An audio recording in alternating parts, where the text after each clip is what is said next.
Assalamualaikum Pak. Pak. Mohon maaf mengganggu waktu istirahat Bapak. Di sini saya akan mewawancarai Bapak sebagai kepala sekolah, yaitu tentang pengambilan keputusan berbasis nilai-nilai kebajikan sebagai pemimpin di sekolah. Kalau boleh tahu, Bapak sebelum menjabat menjadi kepala sekolah sudah berapa lama Pak?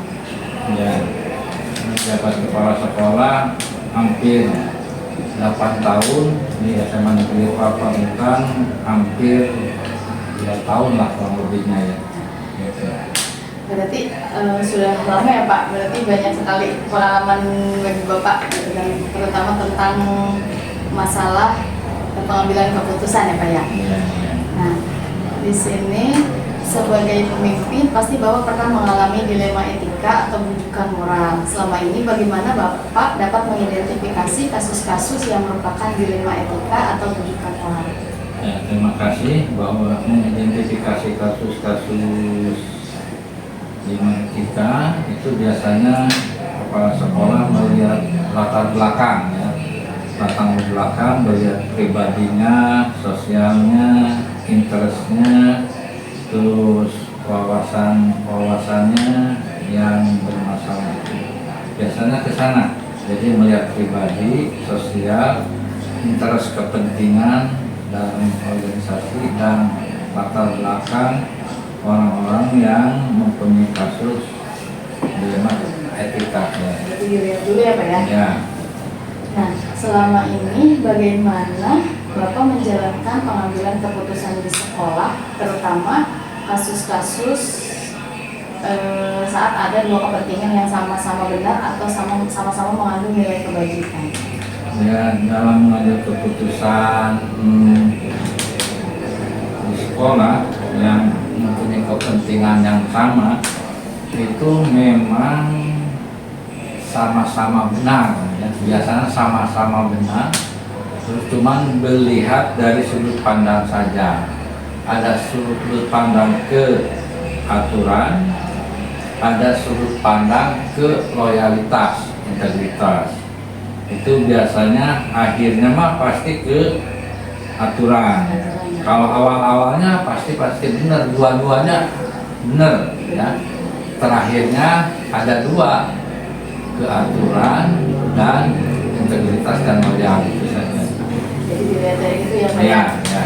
Dilihat dari aturan dan integritas dan loyalitas. Lalu bagaimana langkah-langkah atau prosedur yang biasa Bapak lakukan selama ini? Ya, terima kasih. Prosedur langkah-langkah dalam dalam mengambil keputusan tersebut ya. Ini memang setiap orang berbeda karena masing-masing orang pribadinya kecerdasan intrapersonal dan kecerdasan interpersonal berbeda ya, berbeda, sehingga diperlukan langkah-langkah yang berbeda pula ya dalam mengambil keputusannya. Jadi langkah-langkahnya biasanya dilihat dari pribadinya, sosialnya, terus wawasan dia. Ya, itu jadi langkah-langkahnya atau prosedurnya kita itu biasanya tidak langsung sama setiap orang, karena memang etika itu tidak tertulis secara aturan, cuma norma pedoman saja ya. Lalu kemudian hal apa saja yang selama ini Bapak anggap efektif dalam pengambilan keputusan pada kasus-kasus dilema etika Pak? Ya, terima kasih. Untuk mengefektifkan pengambilan keputusan etika ini, Bapak sering membaca tentang buku-buku yang berkaitan dengan psikologi, dengan dengan moral, dengan aturan, sehingga dalam mengambil keputusan bisa mengefektifkan waktu, tidak bertele-tele ya, tidak bertele-tele, sehingga ini tepat pada waktunya gitu. Jadi lebih sering baca dari ini ya Pak ya, dari buku-buku gitu kan, agar lebih efektif dalam mengambil keputusan itu. Nah, kemudian hal apa saja yang selama ini merupakan tantangan bagi Bapak dalam pengambilan keputusan pada kasus-kasus dilema etika, Pak? Ya, terima kasih. Tantangannya ini adalah setiap orang berbeda ya, setiap orang berbeda karakternya ya, itu pribadinya berbeda, sosialnya berbeda, ekonominya berbeda, penanganannya juga harus berbeda. Jadi tidak bisa disamakan satu dengan yang lainnya ya. Bapak suka lihat dulu ini orangnya karakternya bagaimana, perkembangannya bagaimana, maka menganalisa itu baru ada solusinya, di dalam solusinya, sehingga tantangannya menjadi solusi, bukan jadi masalah baru. Sambil dilihat karakternya ya Pak ya, seperti apa orang tersebut. Nah, lalu jika Bapak harus menyelesaikan sebuah kasus dilema etika, biasanya Bapak apakah menyelesaikan secara langsung di tempat atau memiliki sebuah jadwal untuk menyelesaikannya, Pak? Untuk menyelesaikan dilema etika, Bapak tidak langsung diselesaikan, tetapi nunggu waktu yang santai, yang santai dan waktu yang tepat ya, waktu yang tepat terus ya, sehingga bisa menyelesaikan dilema etika itu. Jadi tidak langsung ya. Jadi ada waktu tertentu yang Bapak kadang panggil ya, sudah itu baru diselesaikan. Soalnya kalau misalkan langsung biasanya lagi panas ya Pak ya, jadi lebih baik didiamkan dulu nanti baru dijadwalkan ya Pak. Ya. Lalu apakah ada seseorang atau faktor yang selama ini bisa membantu Bapak untuk mempermudah dalam pengambilan keputusan dalam kasus-kasus dilema? Faktor-faktor yang mempermudah dalam kasus dilema etika yaitu guru yang senior di sini ya. Guru yang senior di sini, Bapak suka nanya dulu ya, bagaimana pribadinya, sosialnya guru tersebut ya, sehingga Bapak mengambil keputusan yang tepat sesuai dengan norma-norma di lingkungan SMA Negeri Pamanukan. Kondisinya tiap sekolah itu berbeda, jadi penanganannya juga harus berbeda sehingga keluarlah sebuah solusi. Jadi Bapak lebih banyak komunikasi ya Pak dengan guru yang ada di sini. Nah, kemudian dari semua hal yang dilaksanakan, pembelajaran apa yang dapat Bapak petik dari pengalaman Bapak mengambil keputusan dilema etika? Ya, pembelajaran yang Bapak petik dari pengambilan keputusan ya dalam dilema etika yaitu ya, Bapak sering membaca buku-buku ya, kemudian dapat petik dalam pengalaman mengambil keputusan ya, yaitu harus sabar ya, harus lihat waktunya ya, karena memang etika ini tidak tertulis secara eksplisit ya, tidak seperti aturan tugas. Ini arahnya kepada integritas dan loyalitas ya, etika dan moral ini. Apakah ini pantas dan tidak pantas yang dilakukan, itu saja.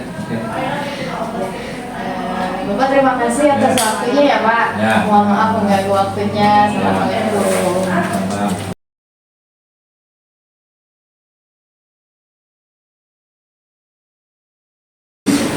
Assalamualaikum Ibu, selamat siang.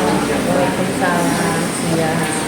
Mohon maaf, saya mengganggu waktunya.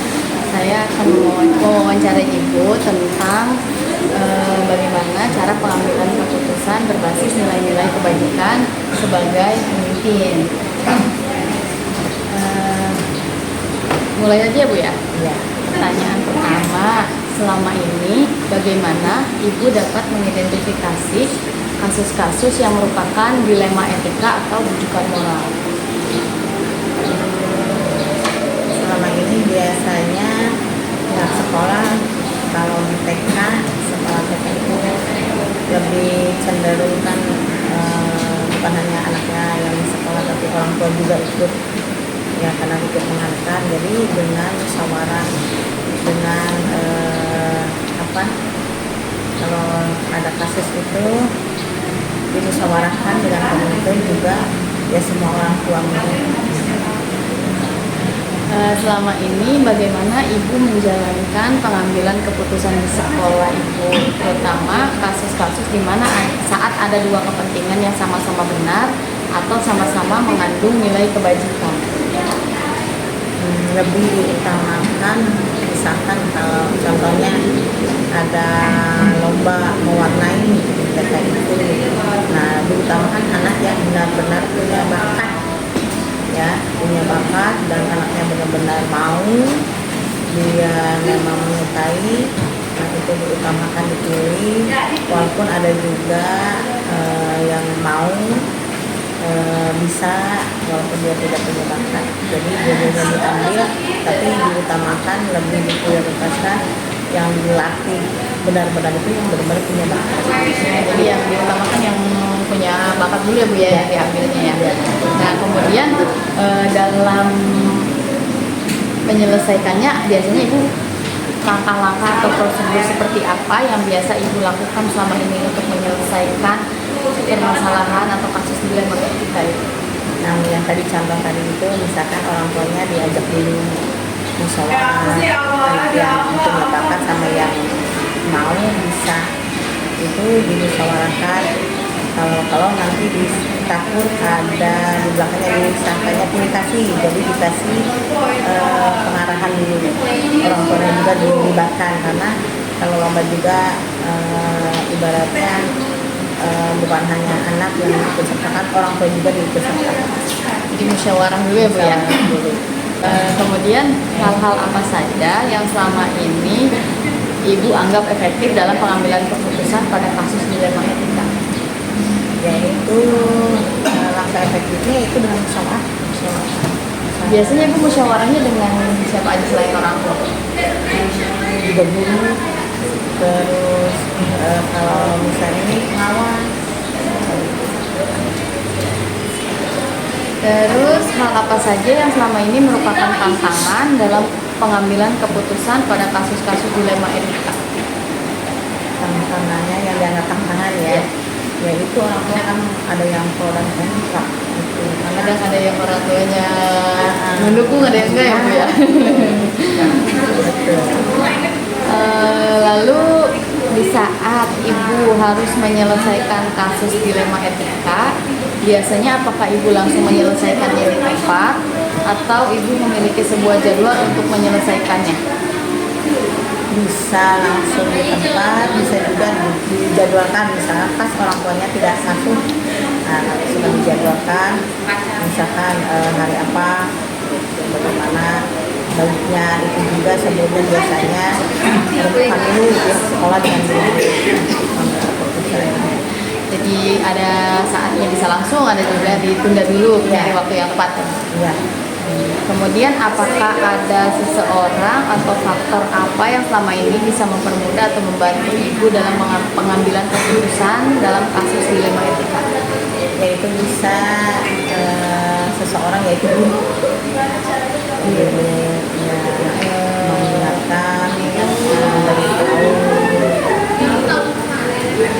Kemudian dari semua hal yang telah disampaikan, pembelajaran apa yang dapat Ibu petik dari pengalaman Ibu mengambil keputusan dilema etika? Yang saya ambil itu pembelajaran, yaitu kita harus bijak-bijaknya mengambil keputusan. Jadi tidak boleh sampai ada orang tua yang merasa kecewa ya. Dia harus benar-benar bijak Ya, dalam mengambil keputusan dan harus dipertimbangkan ya. Baik Ibu, terima kasih atas waktunya. Selamat maaf sudah mengganggu waktu Ibu. Assalamualaikum warahmatullahi wabarakatuh. Wassalamualaikum